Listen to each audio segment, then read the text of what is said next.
অ্যাপসটি যদি আপনার ফোনে না থাকে তাহলে আপনারা গুগল ক্রোম বা অন্য কোনো ব্রাউজার থেকে সার্চ দিয়ে অ্যাপটি ইনস্টল করে নেবেন, কারণ অ্যাপসটি প্লে স্টোরে পাওয়া যায় না। ইনস্টল করার পর আপনার সামনে এমআরটি পেজ ওপেন হবে। তারপর ডান পাশে থাকা রেজিস্ট্রেশন বাটনে ক্লিক করবেন। রেজিস্ট্রেশনে বাটনে ক্লিক করার পর দেখতে পাবেন রেজিস্ট্রেশন বাই মোবাইল ফোন এবং ইমেইল। আপনারা খুব সহজে ইমেইলের মাধ্যমে রেজিস্ট্রেশন করতে পারবেন। ইমেইলে ক্লিক করার পর একটি ফর্ম দেখতে পারবেন। এখানে কান্ট্রি বাংলাদেশ এবং কারেন্সির ঘরে ভিডিটি রয়েছে। এখানে আপনারা একটি ইমেইল অ্যাড্রেস দিয়ে দিবেন এবং এখানে একটি পাসওয়ার্ড দিবেন এবং রিপিট পাসওয়ার্ডের ঘরে সেম পাসওয়ার্ডটি পুনরায় দিবেন। নিচে একটি প্রোমো কোডের ঘর দেখতে পাবেন। এই প্রোমো কোডের ঘরে মেঘাপাড়ির অফিসিয়াল প্রোমো কোড VIP55 ইংরেজিতে ব্যবহার করবেন। প্রোমো কোড VIP55 ব্যবহার করলে আপনারা প্রথম ডিপোজিটের নিশ্চিত 130% বোনাস পাবেন। তাছাড়া প্রত্যেক সপ্তাহে বোনাস, আপনার জন্মদিনে বোনাস পাবেন। মেঘাপাড়ির অফিসিয়াল প্রোমো কোড VIP55 ব্যবহার করার পর এখানে আপনারা ডেট অফ বার্থ দিয়ে দিবেন। তারপর নিচে এখানে 4টি ঘর রয়েছে, এগুলোতে টিক চিহ্ন দিয়ে রেজিস্ট্রেশন বাটনে ক্লিক করবেন। পারবেন এটি রোবট ভেরিফাই। রোবট ভেরিফিকেশন শেষে আপনাদের সামনে এরকম একটি ইন্টারফেস শো করবে। এখানে সিম্পলি সেন্ড করে ক্লিক করুন। সিম্পলি ইমেলটি চেক করে ওটিপি কোডটি নিয়ে এখানে বসিয়ে দেবেন এবং পরবর্তীতে নিচে থাকা অ্যাক্টিভেট অপশনে ক্লিক করবেন। অ্যাক্টিভেট অপশনে ক্লিক করার পর আপনি পাসওয়ার্ডকে দেখতে পারবেন। এখান থেকে একটি স্ক্রিনশট নিয়ে নেবেন এবং এখানে ক্লিক করে এদিকে কপি করে নেবেন। তার পরবর্তীতে নিচে নেক্সট ক্লিক করবেন। এখন ভেরিফাই করার জন্য সিম্পলি নিচে থাকা মেনু আইকনে ক্লিক করবেন। এখানে সবার উপরে থাকা পার্সোনাল প্রোফাইল এখানে ক্লিক করবেন বা সিল ইন পার্সোনাল ডেটা এখানে ক্লিক করবেন।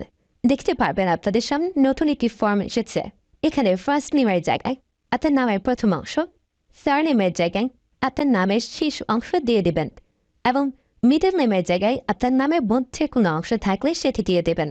ডেট অফ বার্থের ঘরে আপনার এনআইডি কার্ড অনুসারে জন্ম তারিখটি দিয়ে দেবেন এবং প্লেস অফ বার্থের জায়গায় আপনার জন্মস্থানের নামটি লিখে দেবেন। রিজিয়নের জায়গায় বাংলাদেশ দেবেন এবং সিটির ঘরে আপনি যে সিটিতে রয়েছেন সেই সিটির নামটি দিয়ে দেবেন।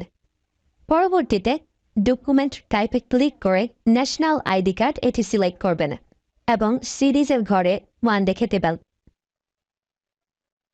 তার পরবর্তী ডকুমেন্ট নাম্বারের ঘরে আপনার এনআইডি কার্ডের সম্পূর্ণ নাম্বারটি দিয়ে দেবেন। তারপরে ডেট অফ ইস্যুর ঘরে এনআইডি কার্ডের ব্যাক সাইডে অর্থাৎ পিছনের অংশে একটি ইস্যু ডেট দেখতে পারবেন, সেই তারিখটি এখানে দিয়ে দেবেন এবং ইস্যু বাই বাংলাদেশ লিখে দেবেন। এটি হয়ে গেলে নিচে লাল রঙের টিক আইকনে ক্লিক করে দেবেন। নাম্বার অ্যাড করার জন্য ফোন নাম্বারের পাশে লিঙ্ক অপশনটিতে ক্লিক করবেন। এখানে ক্লিক করার পর এরকম একটি পেজ ওপেন হবে। এখানে 0 ব্যতীত বাকি নাম্বারগুলো দিয়ে দিবেন।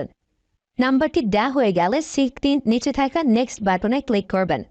নেক্সট বাটনে ক্লিক করার পর আবার একটি রোবট ভেরিফাই আসবে। রোবট ভেরিফিকেশন সাকসেস হলে এরকম একটি পেজ ওপেন হবে। সেন্সি নিচে থাকা সেন্ড করে ক্লিক করবেন। এখানে আপনি যে নাম্বারটি দিয়েছেন সেই নাম্বারে কি ওটিপি কোড চলে যাবে। ওটিপি কোডটি দিয়ে দিলাম এবং অ্যাক্টিভেটে ক্লিক করলাম। এবার আমার অ্যাকাউন্টে ভেরিফাইড ভাবে ক্রিয়েট হয়েছে। অ্যাকাউন্টে টাকা ঢোকানোর জন্য সিম্পলি আপনারা নিচে থাকা মেনু বাটনে ক্লিক করবেন এবং মেনু বাটনে ক্লিক করার পর এই অপশনটিতে ক্লিক করবেন। এখানে আপনারা নগদ, বিকাশ আরো অনেকগুলো অপশন পেয়ে যাবেন। যে আমি বিকাশের মাধ্যমে টাকা ঢুকিয়ে দেখাচ্ছি। প্রথমে আমি বিকাশ সিলেক্ট করলাম এবং অ্যামাউন্টের ঘরে সিম্পলি আপনি যত টাকা ঢোকাতে যাচ্ছেন সেই অ্যামাউন্টটি বসিয়ে দেবেন। বলে রাখছি, এখানে যখন যে নাম্বার দেখবেন তখন সে নাম্বারে টাকা পাঠাতে হবে। পরবর্তীতে অ্যাকাউন্ট নাম্বারের ঘরে আপনি যে নাম্বার থেকে ক্যাশ আউট করেছেন সেই নাম্বারটি এবং ট্রানজ্যাকশন আইডির ঘরে সেই ট্রানজ্যাকশন আইডিটি লিখে দেবেন। এটি লিখে কনফার্মে ক্লিক করে দেখতে পারবেন ডিপোজিট রিকোয়েস্ট ক্রিয়েটেড সাকসেসফুলি দেখাচ্ছে।